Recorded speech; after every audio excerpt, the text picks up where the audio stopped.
As I walked, the snow crunched beneath my rubber boots. Every so often I would step on a twig, sending a cracking sound into the air as it snapped in half.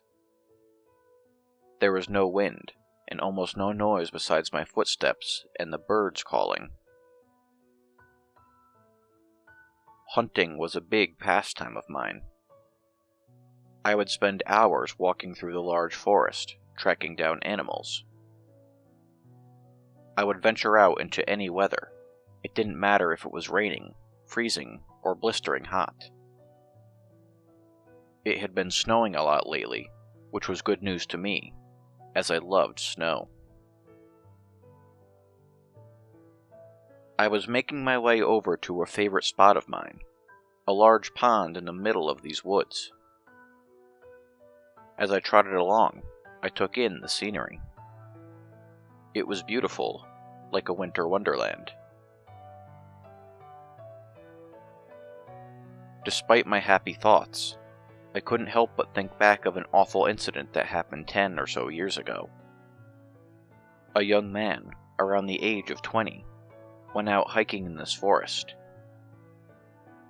When he never came home, the authorities were called, and they went out to find him.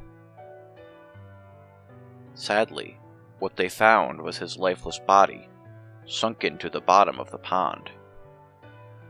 The poor boy had drowned, and every time I went to that pond, I thought about how it was his grave. Since the accident, the children of the town would tell ghost stories about the forest, and would dare each other to see how far they could go out into it. I reached the pond, frozen and glistening. It was so cold, I knew that I shouldn't stay out too long.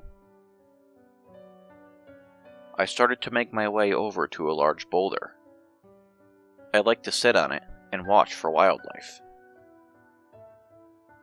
As I came to it, however, my foot got caught on a root jutting up from the ground.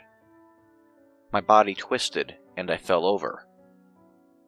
I fell flat on my stomach, and my rifle flew from my grasp. It landed on the ice of the frozen pond and slid a little ways out. I cursed to myself quietly and stood up. I had to get it back, but I had to be careful not to slip and fall again. I carefully placed my foot on the ice, then the other one. I started to walk across. I got to my rifle and bent down slowly to pick it up. At that moment, I heard a loud crack.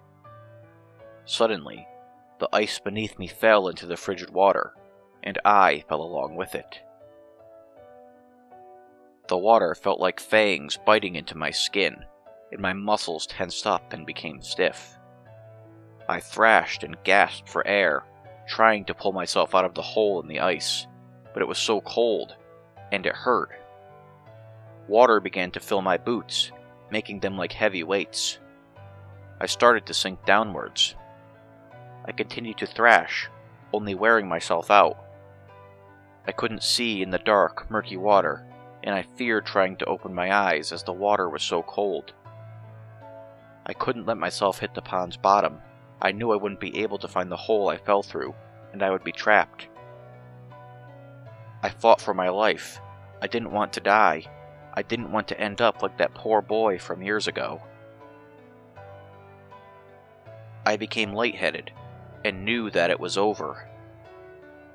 However, just when I thought I was a dead man, I could make out something reaching into the water. It was a hand. I saw it moving and reaching down within arm's reach of me. I shot my own hands out and grabbed onto it. It pulled me up, and my head emerged from the water. I kept my eyes closed and head down, and with the person's help, I was pulled completely out of the pond. "Oh God, thank you. Thank God you were here," I said in a quiet, raspy voice. I opened my eyes to see my savior, but to my great surprise, there was no one there. I looked around, glancing everywhere, but there was no one anywhere. I never went back to that pond. Whenever the children would tell ghost stories about the drowned boy in the woods, I would listen, because I was sure that I owed him my life.